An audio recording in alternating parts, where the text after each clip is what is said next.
The Avengers. That's what we call ourselves. Sort of like a team. Earth's mightiest heroes type thing. Avengers, time to work for a living.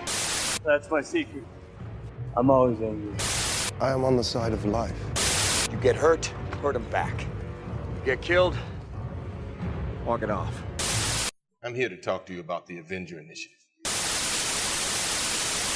I'm your host, Andrew, and I'm here to talk to you about the Avengers. Welcome to episode 22 of Some Assembly Required, your weekly adventure into the annals of Earth's mightiest heroes, the Avengers. This week, we are taking a look at Avengers number 20, Vengeance Is Ours. This issue is written by Stan Lee, pencils by Don Heck, inks by Wally Wood, and letters by Art Simic, and it comes to us in September of 1965. So this is a big deal because this is the first issue in which Wally Wood makes an appearance working on the Avengers. For those who are not familiar with Wally Wood, Mr. Wood is kind of a big deal. He goes all the way back to EC Comics, the infamous company that had a lot to do with the introduction of the comics code, specifically the EC editor, William Gaines, and his testimony before Congress. So obviously Wood was not a part of that specifically, but that's the company he was associated with. Wally Wood actually also goes back and worked on the first 24 issues of Mad Magazine, which is also something published by EC originally, and then continued to be published by Gaines once EC folded. So Wally Wood is a big name in comics, very, very, very talented artist, and he's also become known for what is called Wally Wood's 22 panels that always work.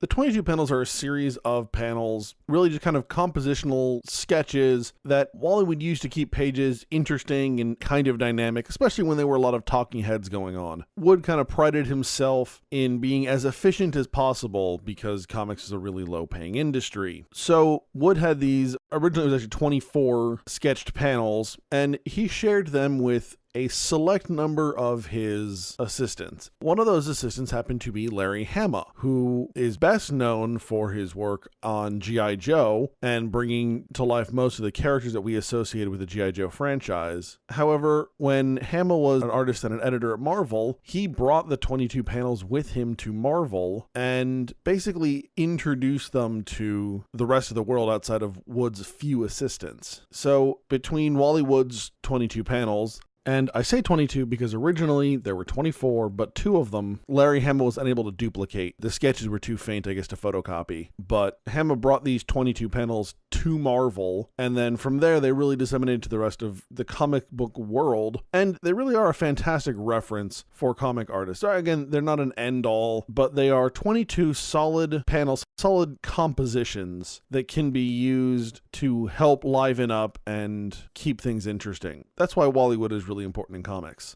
Now, as far as our issue goes, Wally Wood's just a damn good inker and a damn good cover artist. And getting into it, Wally Wood actually did the cover for this issue, and it's a pretty good looking cover. You know, my one complaint on this one is probably that Swordsman is really, really tiny towards the top. It doesn't bug me a whole lot because Swordsman was the villain from last time, and he got such a prominent placement on the cover last issue, but it would be nice to see him a little bit larger than that. Moving on to the issue proper, we pick up almost where we left off last issue, in that Cap is plummeting to the ground below after throwing himself off a plank where he was being held at sword point by swordsmen. But of course, this being the Avengers, they're not just going to let him die, so Quicksilver grabs a local television radial and begins running in circles, creating an updraft with which to catch Captain America and slow his descent. While Quicksilver does that, Cap rotates himself ever so slightly and lines himself up so that Hawkeye can shoot the rope that is binding Cap's hands, and then Scarlet Witch uses her hex powers to lower a beam for Cap to land on. Once Cap has landed safely, Quicksilver provides him with his shield, and now the Avengers are off to confront Swordsman once again. So it's a nice little bit of teamwork there. Everybody is really doing exactly what they need to do to execute the plan and save Cap's life. Even Cap is involved. So now in this building under construction, the Avengers are confronting Swordsman, and eventually they are able to drive Swordsman and kind of corral him to a point where they can all surround him. And right as they get him cornered, Cap tells the Avengers, all of you stay back. Whatever he tries, I'll handle it. And right as Cap and the rest of the Avengers are about to move in, Swordsman disappears right before their eyes. Even Swordsman is surprised. He says, this isn't my doing. It must be one of you. And eventually Swordsman just straight up disappears. And we'll catch up with Swordsman in just a moment here, but while we're waiting for that, the Avengers are A, not only stunned, but B, they're kind of pissed. Hawkeye and Quicksilver are of the opinion that had Cap not told them to hold back, that they would have been able to get a hold of Swordsman before he disappeared, and they wouldn't be in the situation that they are now. So we've got a little bit of tension brewing between our Avengers here. I do have to say, and I will repeat this throughout the issue, Wally Wood's inking on this book is great. I've commented on how Don Heck is a very detail-heavy style, especially for this particular era, and Wally Wood's inks just work so well with that style. I really enjoy it. Towards the end of this issue, we're going to get some really cool stuff, and I'll get into it when we get there, but I thoroughly enjoyed myself reading this issue. I'll also admit, I did not see Swordsman disappearing as like an option. I really like it when a book can surprise me like that. All right, they're going to pin him in a corner and he's going to get away somehow. He's going to fight his way through or something, but disappearing was not on my list of how that was going to happen. And that's fun.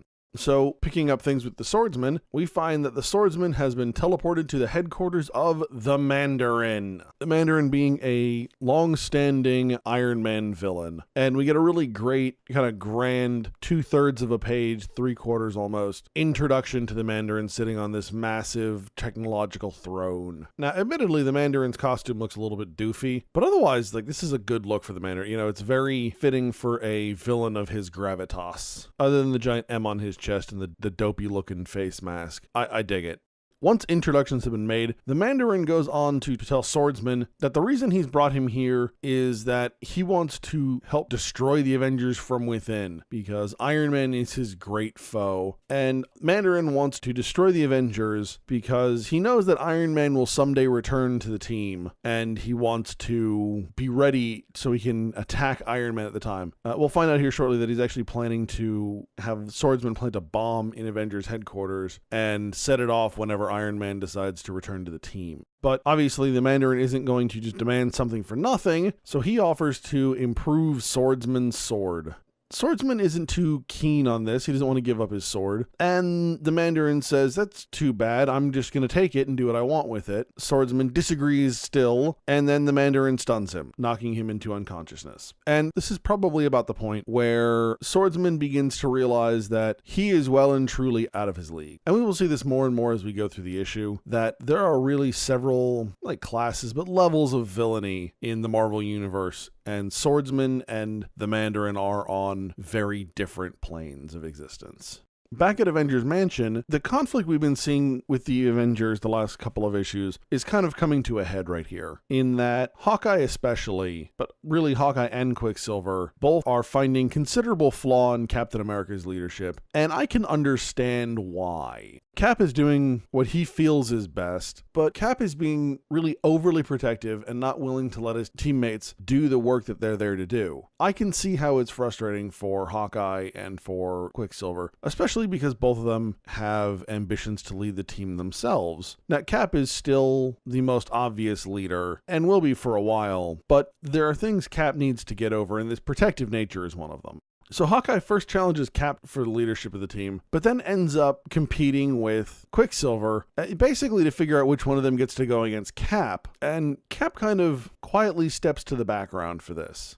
There's a couple things going on here I want to talk about. One, I like this competition between Quicksilver and Hawkeye. So what the actual contest is that Hawkeye will attempt to shoot an arrow at the calendar. It's one of those calendars where you rip off a page every day. So Hawkeye is going to shoot the calendar. Quicksilver is going to race towards the calendar and see if he can rip off the page before the arrow gets to the calendar. It's a seemingly legitimate competition to compare their two strengths. Now, what I really love about it, though, one, we finally get the better-looking Quicksilver running. I've been complaining about that for a while now, and this is a much better look for Quicksilver running. We still have a lot of, the speed lines, which I am totally okay with. You've got to convey his quickness of motion somehow, so the speed lines do that just fine. But I now can see his face and part of his costume and, a much better outline of his hands and legs, and instead of just being a green silhouette with lines, there's now definition to that character, and it looks so much better. The other part about it is this race thing goes on for 3 panels, and they do a decent job of providing a little bit of suspense of who's going to win. In the end, it's Quicksilver, which kind of makes sense. It's a contest of speed. So if Hawkeye had won, that would really undermine Quicksilver's powers. But there's a little bit of tension, a little bit of doubt as to who's going to win. And it's a fun little competition. So then another thing is that, like I mentioned earlier, Cap kind of steps to the background a little bit. And I think that really goes back to Cap's training as a military man, as a soldier. Suddenly two of his, I don't want to call them enemies, but two of his rivals who have an issue with him decide they want to fight it out between themselves first. So Cap is going to let them deal with one another, and then he'll take on the victor. That means Cap's going to take on the stronger one. Well, yes and no. The reality is, under a lot of circumstances, if Cap does that, he may be taking on the stronger of the two, but each of them, having just finished competing with one another or fighting one another, will be weakened themselves, so that Cap may be fighting the stronger of the two, but neither of them is at 100% anymore, and Cap is still unscathed. Now, obviously, in something like this, it's a very harmless thing. Quicksilver and Hawkeye are certainly no worse for the wear, but it really is kind of just an instinctive thing that kicks in on Cap. It's a very tactical decision for him to make, really on instinct alone. Lastly, I'm a little surprised by Scarlet Witch's defense of Captain America. And, I really shouldn't be, because I had mentioned this back in issue 17, that there's a little bit of something there. It never truly gets explored, a romantic relationship between Cap and Wanda. But there is ever so slightly a draw there. And I think the fact that Scarlet Witch is being a little on the protective side of Cap, taking his side a little bit, supporting his leadership a little bit more, I think that is kind of indicative of, I don't want to call it her feelings towards him, but almost her kind of feeling things out. Do I have feelings? Is this something that could be? We've all been there. This is a new situation. I'm not sure what's going on, but I'm going to feel things out a little bit. And that's what I think Scarlet Witch is. Now, returning to the lair of the Mandarin, we find the Mandarin returning Swordsman's sword with a number of upgrades made to it, allowing it to do all kinds of really cool things based on the buttons that Mandarin has installed on the hilt of the sword. So I'm down for some, technological upgrades to something like Swordsman's sword. It does things like gives off lightning now. That's really cool. I want a sword that gives off lightning. Later on, we'll see it has a disintegration ray. I would also like a sword with a disintegration ray. Now, where I find a little bit of a flaw here is that they're all in the handle of the sword and the hilt. So how do you fight with it without accidentally pressing buttons? I don't want to accidentally shock myself with lightning while I'm in the middle of defending or attacking. Really, or anything. I don't want to get shocked by lightning. That doesn't seem appealing to me. So I don't know if there's like a lock button on there. Is this like my iPhone where I got to put the thumbprint on, then I got to push the button at the same time? I don't know what's going on here, but I feel like just having that many buttons loose without any kind of extra security or control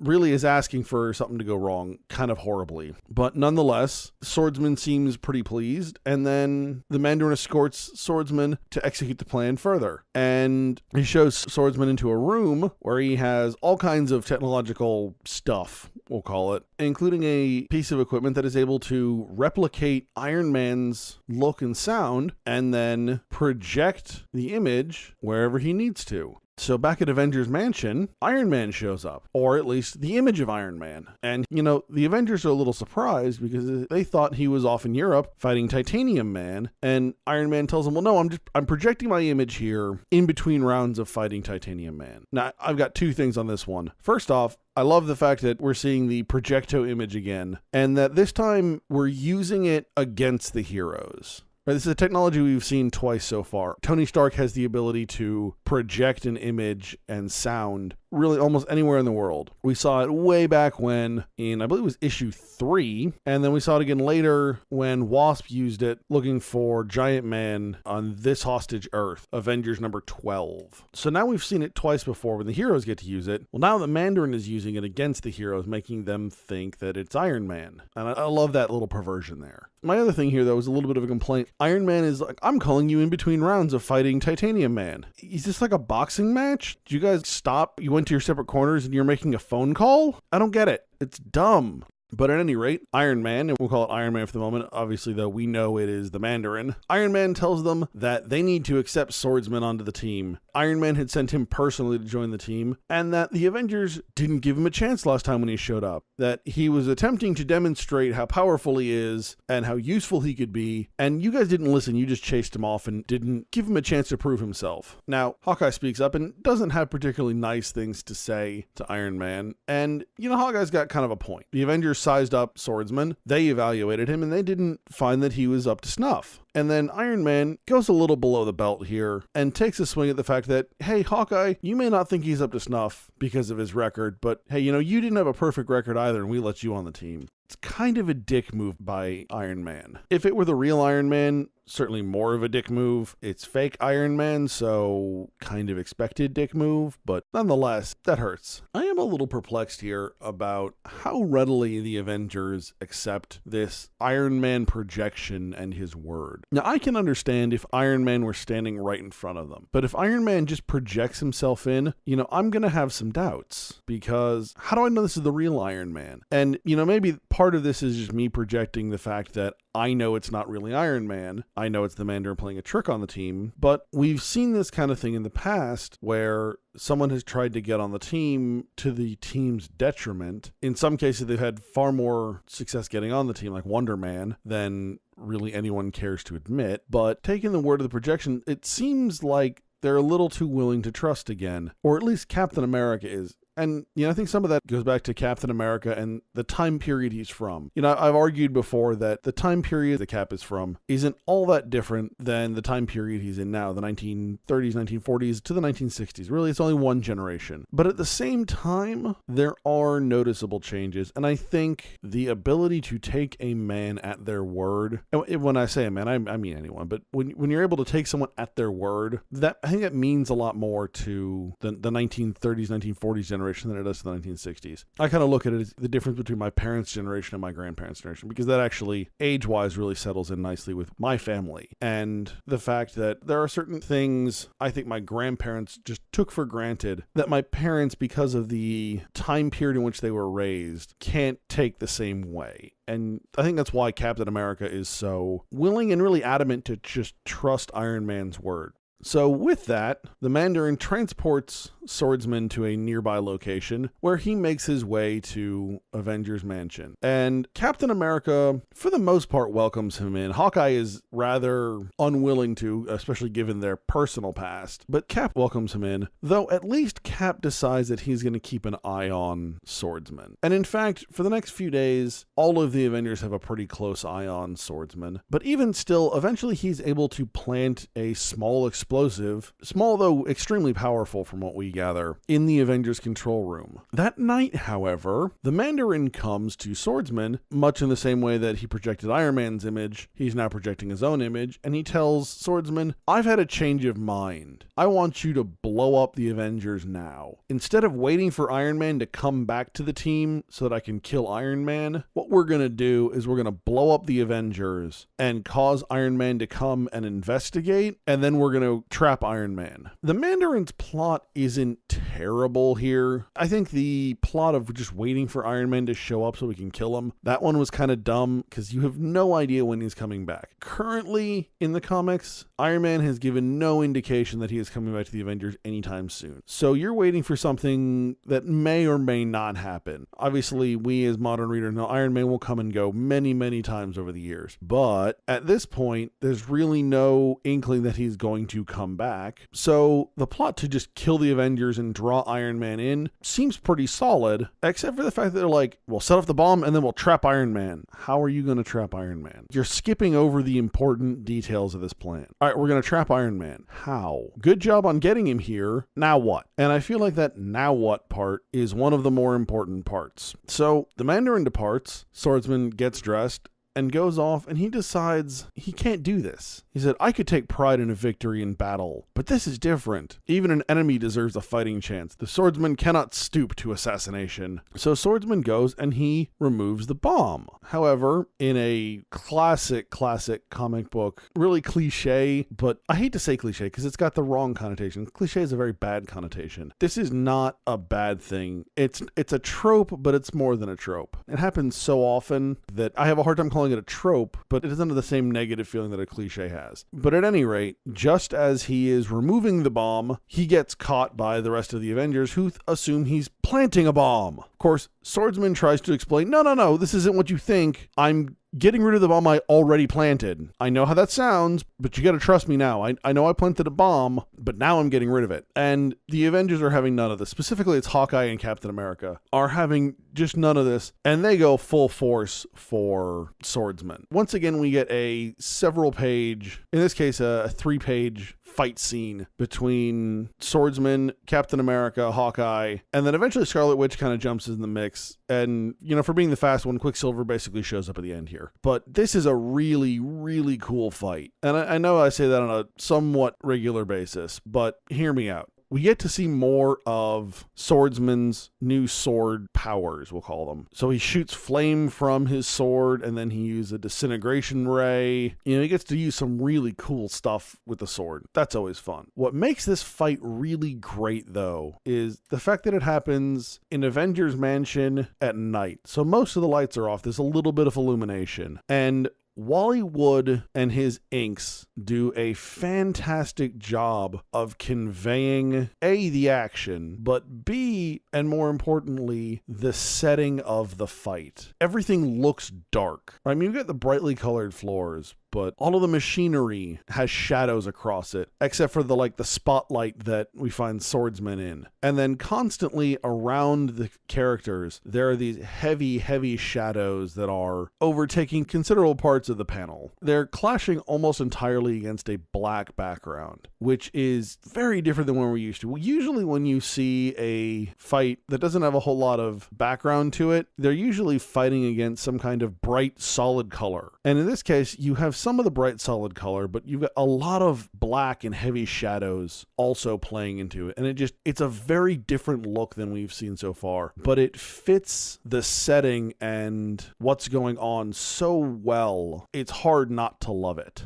But at any rate, Swordsman manages to escape through the use of some of his new sword powers and an unfortunate execution of Scarlet Witch's hex powers. And the book ends with Swordsman looking down from a New York rooftop and Mandarin back at his headquarters losing his mind in rage. And the two men are very much on different sides of this.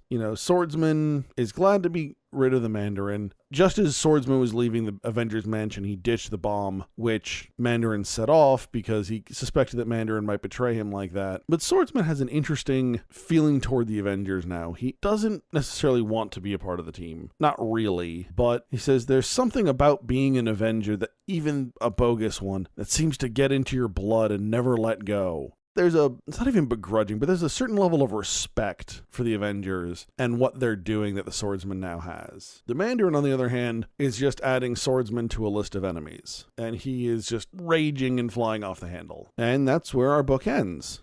Now, there's a couple things going on here. So, in spite of some of the disagreements we're seeing amongst the Avengers, especially Hawkeye and Captain America, the team is doing a really good job of fighting together and looking out for one another. And there is still tremendous amounts of trust between the teammates. Cap threw himself off of a roof knowing that his teammates were going to save him. I am certain that when Cap threw himself from the roof, he said, "They got this. I'm not worried." And even Cap has a part to play in that, or he lines himself up and holds himself still so Hawkeye can shoot the ropes off his hands. So even into the short time they've been together, they have this really strong team dynamic and strong bond. The team really trusts one another. Eventually they'll work through their little issues and kind of move forward. Obviously, there's still going to be some interpersonal drama because comic books really are a, soap opera for nerds, and the books thrive off of that interpersonal drama. So it won't ever go away, but the team will get along, I think, a little bit better as a whole. The other thing worth coming back to is, like I mentioned, there's a couple of different levels of villain going on here. And the two villains we have in this book, Swordsman and the Mandarin, really are on very different levels. The Swordsman is kind of a costumed adventurer, but, slightly on the dark side of things. He really is more in it for himself and for the adventure than it is for saving people and doing good. But other than being, like I said, borderline narcissistic and self-interested and a bit greedy, Swordsman isn't necessarily a straight-up bad person. I think everyone can pretty much pinpoint a friend or someone they know who is kind of like Swordsman, maybe just not dialed up to 11 like Swordsman is. But they're not the world's worst person. And Swordsman has demonstrated things like a sense of honor and not wanting to just assassinate the Avengers, things like that kind of separate him from other villains. And then you've got the Mandarin, who is power hungry and desires to defeat his enemies at no matter what cost. The Mandarin is willing to blow up the other Avengers to get to Iron Man. First off, he wants to blow up Iron Man, right? He doesn't just want to beat Iron Man. He wants Iron Man dead and crispy. Mandarin is also used to being obeyed. When he tells Swordsman, give me your sword, he means give me your sword. And when Swordsman doesn't listen, Mandarin doesn't care. He does it anyways.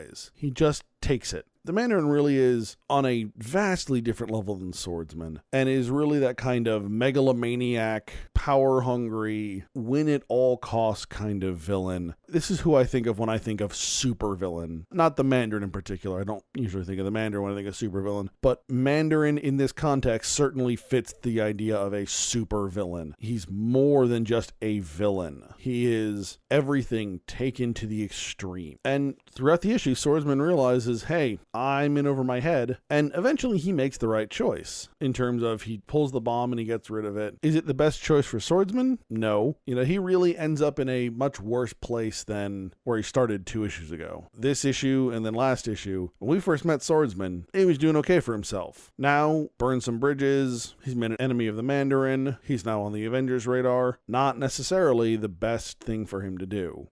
Remember, you can find us at AvengersAssembly.com. You can follow us on Facebook, Instagram, and Twitter. And you can find this podcast on iTunes, SoundCloud, and YouTube. If you'd like to be a part of the conversation, send your questions and comments to Andrew at AvengersAssembly.com. Next week, we're going to be reading Avengers number 21, The Bitter Taste of Defeat.